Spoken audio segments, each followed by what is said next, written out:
we already know what they look like, and that isn't enough. I found that most of my pupils get something out of this because they get a better understanding of skis, and somehow it kind of beds into what you do on the slopes.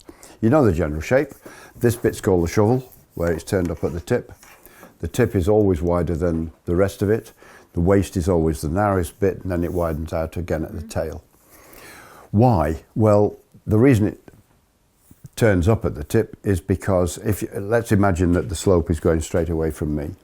Then if I'm riding that ski and it's flat on the ground that way, but the slope's going down that way, then we don't want this bit digging in. If it was the other way up, it'd just take a dive. So that turns up like that. It's pretty obvious. And as my mass is pressing down on the ski, Mother Earth is pushing up on the ski, and give her half a chance and we'd take off, but we can't. The important thing about that is that it's that plane in which Mother Earth is acting, and she'll continue to act in that way. Because one of the things we do, as you know, because we've already done some, is to get the ski to tilt. So if I'm still going down the slope in that direction, and I manage to get the ski to tilt, then Mother Earth is going to operate in that direction, at right angles to it.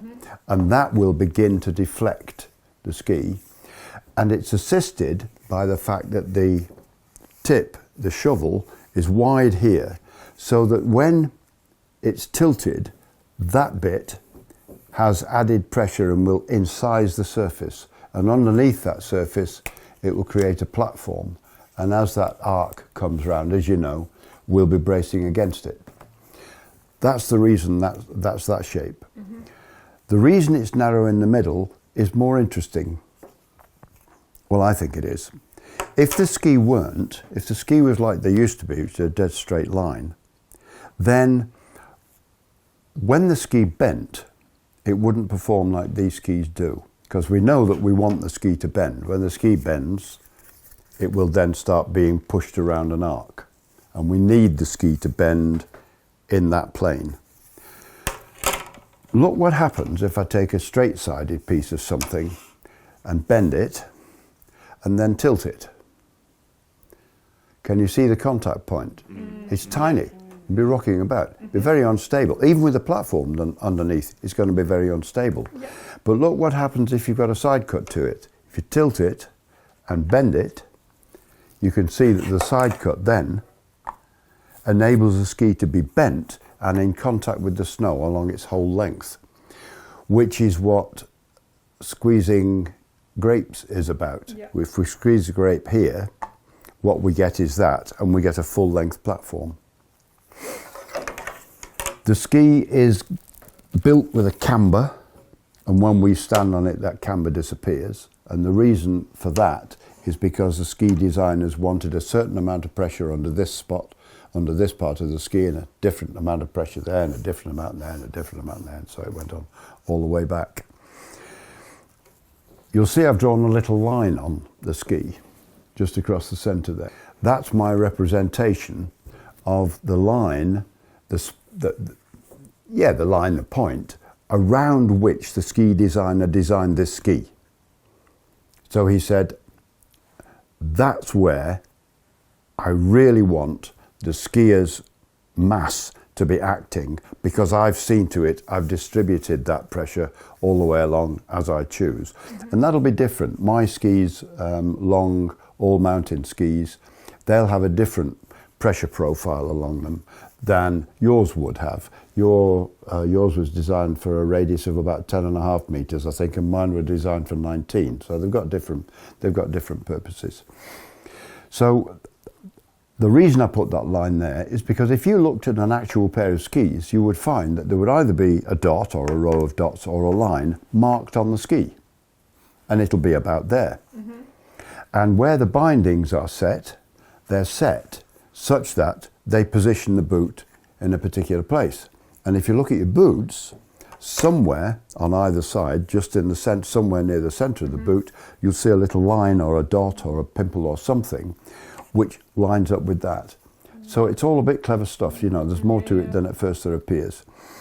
I put a row of dots along the bottom of this, and they all line up. So you've got a row of dots down there, and a row of dots down the middle, and a row of dots down there. Actually, there's an infinite number of dots, but I couldn't draw them all. So, and the reason I did that is because, you know, I mentioned to you earlier in the week, I think, I said, people call it carving. You can get the ski carving, which is fair enough. But coaches have tended to call it sliding, because we've said there are 3 modes of motion for a ski. One is sliding, which is known as carving. One is skidding, where the ski isn't aligned. Let's say it's going that way. That would be sliding. That would be skidding. And that, with no tilt, would be slipping, and it's the one you don't want. So there are 3 things the ski can do for you, and 3 things we can do for the ski. We can tilt it, we can bend it, and we can pivot it. And the blend of those things give you a different amount of skid or a different amount of slide or carving or whatever. And the ski responds in the 3 ways that I mentioned. Sliding, carving, would be when this row of dots all went over the same snowflake. So if this ski is bent and it's making an arc, and that was a snowflake, every one of those dots would go right over the same snowflake. Yeah. And so there would be no resistance. We wouldn't be scraping across the snow at all. There wouldn't be any resistance. When each of the dots goes over a different snowflake, so there's a snowflake here and a snowflake here and a snowflake here, that's when the ski's skidding. And when it's just a mush, that's slipping. And that's pretty much it, I think. I'm not sure.